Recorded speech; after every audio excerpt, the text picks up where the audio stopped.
So, playing a little bit of Search and Destroy. I like some Search and Destroy, man. It's a game type I love. This is Cargo. I'm going to run a typical opening route. Going to come up here, and nobody up here. But then, oh shit, okay. Tomahawk him, got him, nice. And let me just get this guy. What the fuck? How did he one-shot me?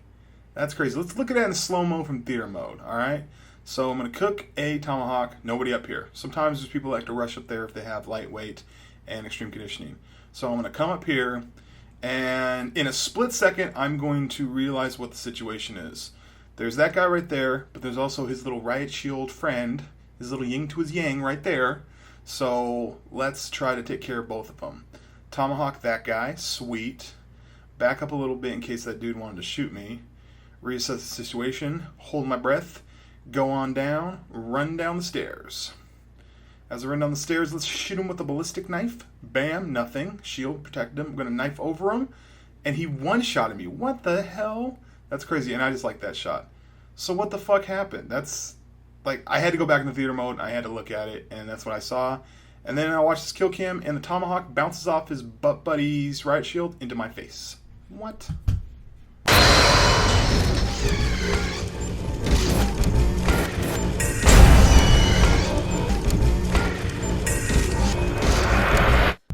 So that first clip is, it doesn't happen all the time, obviously. Like, a lot of times when people upload these crazy things where, you know, shitty things happen to them in the game, they act as if it happens all the time. Obviously, stuff like that is so random. The universe is based off kind of the chaos theory where every little minute thing sit down affects everything else, and for whatever reason on today when that happened to me, it just happened like that.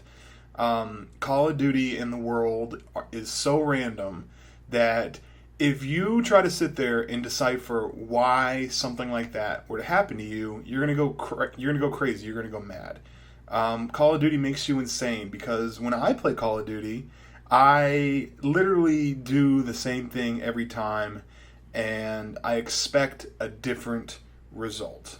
And that, ladies and gentlemen, is the definition of insanity, is repeating the same process over and over again, expecting different things.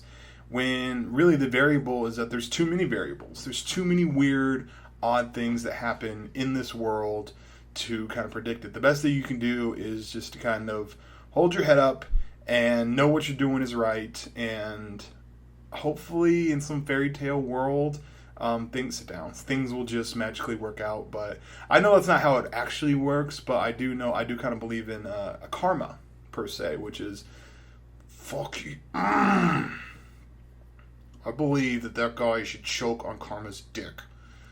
That clip I showed you before, it's so ridiculous that you can't even get mad at it.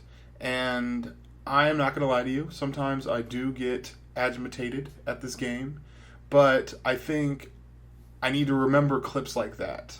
Clips like the beginning, or clips like, you know, sometimes people are going to stab you in the game, or people are going to quickscope you, or whatever. And just kind of realize that it's completely random. It's, alright, so the chaos theory, like I've talked about, what is that movie called? Ooh, that was a nice one. Butterfly Effect. And here's a good example. Like, one issue, without getting too technical, from the Back to the Future movies is this idea that he takes a sports almanac, goes back and knows the scores and bets on them.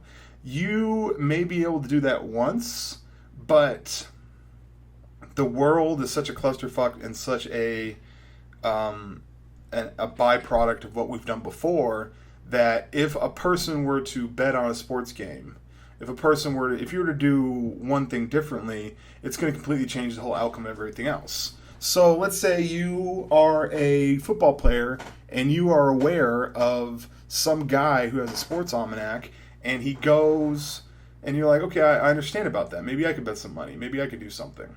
Fuck you! Stop! Can we stop? Can you stop knifing me, please, people? People, I love you. I love you so much. But when you see me in a game, that person right there, he's not famous. He's not going to get a deal. He's not going to get a book deal. He's not going to get anything for knifing me in a game. I ask you very nicely, treat me like a normal person. Just go ahead and just shoot me. But then I realized that that's not going to happen. People are going to do different things. Now, here's a good example. If I get into a game, you might play differently than if my gamer tag was a little bit different. So you get into a game and it might actually have different results. So everything is contingent on everything else. And also, Call of Duty is just so unbelievably random, sit down, that this idea that if you just try to play it flawlessly and try to concentrate as hard as you can, and you got your G Fuel in you got your scuff, you got your headset, you got your monitor, you got your good connection, all that stuff, that helps. But also at the same time, you have to realize that Call of Duty is just a random clusterfuck of a game. And as soon as you do that, you can just chill and get in a party and play and I don't know, kind of taking that attitude, it's helped me, because now I just get into parties of like 2 or 3 people, chill, play, and when I get a good game, and I could commentate it and upload it to you. Subscribe. If you rate or favorite or share or doing that stuff for the video, it helps me out a lot. I appreciate it. But besides that, I love you guys. Peace and butt grease.